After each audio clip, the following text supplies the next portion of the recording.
Shabbat Shalom. In January, I was privileged to be a part of Temple's Solidarity delegation to Israel, a trip focused on people rather than politics. While there was an overall arc to the itinerary, the actual experience was a series of encounters with individual Israelis, each with his or her own unique story and perspective. The trip was intensely emotional, harrowing at times, but with moments of hope and a feeling of deep connection.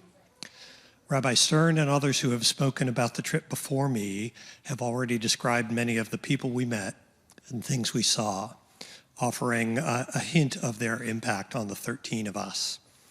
Tonight, I'm going to take a different approach and offer some pictures of memory. Even before October 7, there were safe rooms and bomb shelters all over Israel. Our guides gave us very specific instructions about what to do if we heard the warning sirens go off, where to go and how quickly we needed to respond. The closer to the border with Gaza or the West Bank, the less time there is to react.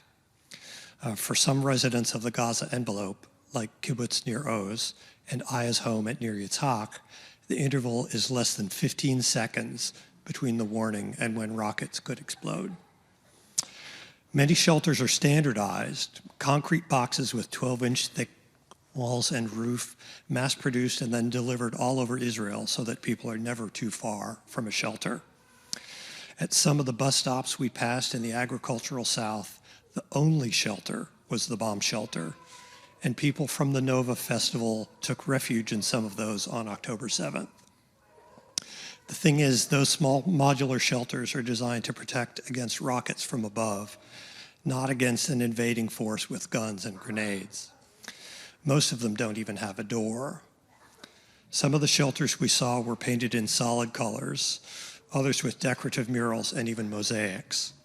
Some now also have a sticker placed by a cleanup crew stating that there are no human remains left inside. After most of our group had left for home, my wife Pam and I went to visit a childhood friend of hers who had made Aliyah after college. Ruth lives in Netanya, about 20 minutes north of Tel Aviv, in a modest 2-story house with a small garden in the front and a lemon tree in back. After raising a family there, she's pretty much a typical Israeli and a grandmother with 4 adult children with families of their own. Her oldest son now lives in the U.S. The second son has been called up and commands a unit in Gaza. The third son is a paratrooper commanding a unit in Hebron. Ruth takes care of her grandkids on Tuesdays and Wednesdays since their dads are away and the moms need to work. In her words, the grandmothers have been called up too. She's not particularly sympathetic about the current situation inside Gaza.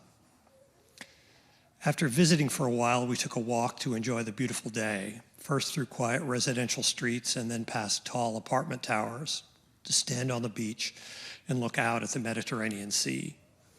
All along the way, people were walking, shopping, enjoying coffee in outdoor cafes, and kids playing outside. Regular people living normal lives. Before we sat down for lunch, Ruth showed us her safe room and talked about the changes she had made since October 7. Most of the time, the room serves as her home office. About the size of a typical medical exam room, it has thick concrete walls and steel shutters that slide to cover the small window and a heavy steel door. She explained that she had replaced the non-locking door handles with a new set that would lock from the inside, and even added 2 heavy sliding bolts for extra security, and then removed the one that was low enough that it might let a child get locked in by accident. She replaced the seals on the door that would keep out smoke if there were a fire outside, like the one set by Hamas at Kibbutz Nir Oz. On the day we visited, there were child-safe bumpers on the door to make sure that little hands couldn't make it close and latch. She explained that to be better prepared, she had changed out the contents of the room as well, adding books and games, water and snacks, pillows and bedding, a radio old enough to have a built-in cassette tape player, and even a child's potty just in case. After lunch, she had a Zoom meeting in the safe room. Throughout the trip, I was struck by the resilience of the people we met and their determination to go on living their lives as normally as possible, in contrast with the harsh realities of living in such proximity to ongoing conflict with its social, emotional, and economic costs. An estimated 200,000 Israelis are now internally displaced because of the fighting. Some have no homes to which they can return, and many others are now reluctant to go back and live so close to Gaza.